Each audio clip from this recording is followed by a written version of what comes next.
Alright, let's try this again. See what happens. We'll go some other directions, see what we All can of his get into. co-workers were gone. What could it mean? Stanley decided to go to the meeting room. Perhaps he had simply missed a memo. Alright, we'll do it the right way this time, see what happens. Still want to see if I can get into any of these doors. Stanley went around touching every little thing in the office, but it didn't make a single difference, nor did it advance the story in any way. Input received.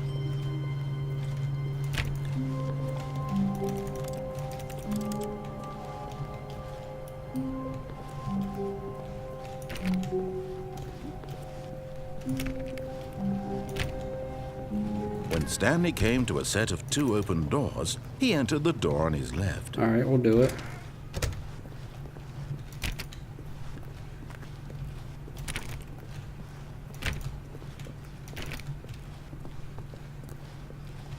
Yet there was not a single person here either.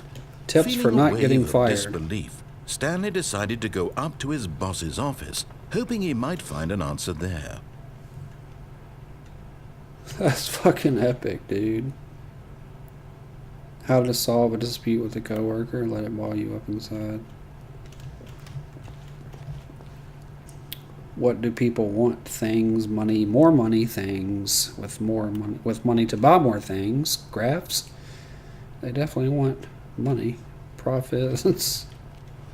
Bi-quarterly post review. We need review, less reviews.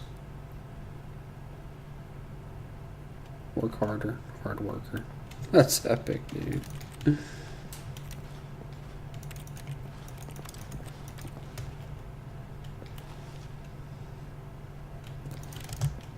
Who moved my desk?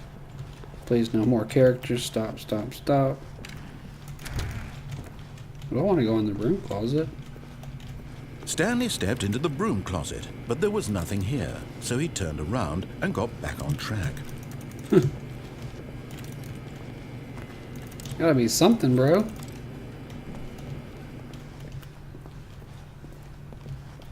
Coming to a staircase, Stanley walked upstairs to his boss's office. Alright, we're gonna go down. We're gonna go down, bros. Oh shit. I'm worried. A fucking car? But Stanley just couldn't do it. He considered the possibility of facing his boss. Admitting he had left his post during work hours, he might be fired for that. And in such a competitive economy, why had he taken that risk?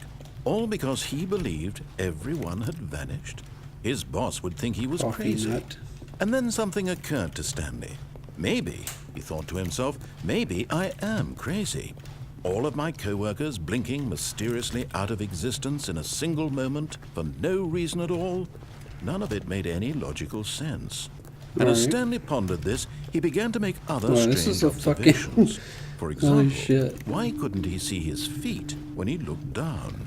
Why did doors close automatically behind him wherever he Going around in went? circles. And for that matter, these rooms were starting to look pretty familiar. Were they simply repeating?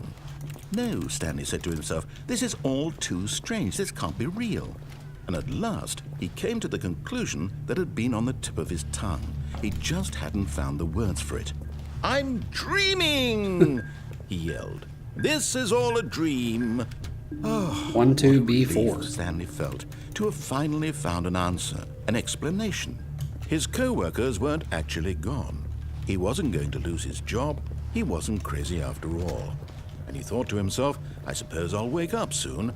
I'll have to go back to my boring real-life job pushing buttons. I may as well enjoy this while I'm still lucid. Controlled so heavily. So he imagined himself flying and began to gently float above the ground. Then he imagined himself soaring through space on a magical starfield, and it too appeared. It was so much fun, and Stanley marveled Look at that. That's he had epic still not looking, woken dude. up. How was he remaining so lucid? And then perhaps the strangest question of them all entered Stanley's head. One he was amazed he hadn't asked himself sooner. Why is there a voice in my head dictating everything that I'm doing and thinking? Now the voice was describing itself being considered by Stanley, who found it particularly strange. I'm dreaming about a voice describing me, thinking about how it's describing my thoughts, he thought. And while he thought it all very odd and wondered if this voice spoke to all people in their dreams, the truth was that, of course, this was not a dream. How could it be?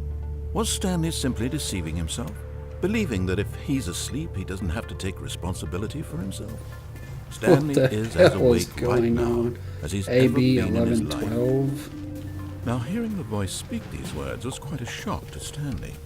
After all, he knew for certain, beyond a doubt, that this was in fact a dream.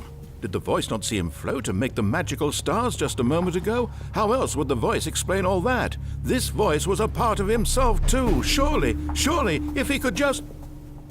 He would prove it. He would prove that he was in control, that this was a dream. So he closed his eyes gently, and he invited himself to wake up. He felt the cool weight of the blanket on his skin, the press of the mattress on his back, the fresh air of a world outside this one. Let me wake up, he thought to himself. I'm through with this dream. I wish it to be over. Let me go back to my job. Let me continue pushing the buttons. Please, it's all I want. I want my apartment, and my wife, and my job.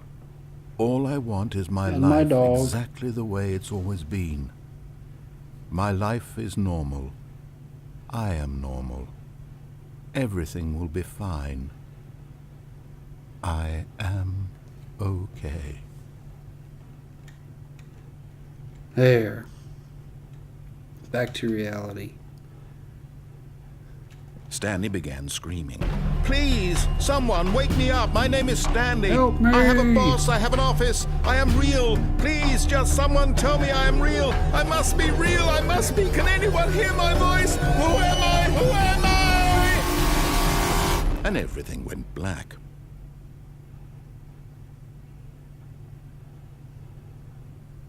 This is the story of a woman named Mariella. Mariella woke up on a day like any other. She arose, got dressed, gathered her belongings, and walked to her place of work. But on this particular day, her walk was interrupted by the body of a man who had stumbled through town talking and screaming to himself, and then collapsed dead on the sidewalk. And although she would soon turn to go call for an ambulance, for just a few brief moments, she considered the strange man. He was obviously crazy. This much she knew. Everyone knows what crazy people look like. And in that moment, she thought to herself how lucky she was to be normal. I am sane. I am in control of my mind. I know what is real and what isn't. It was comforting to think this, and in a certain way, seeing this man made her feel better. But then she remembered the meeting she had scheduled for that day. The very important people whose impressions of her would affect her career, and by extension, the rest of her life. She had no time for this, so it was only a moment that she stood there, staring down at the body. And then she turned and ran.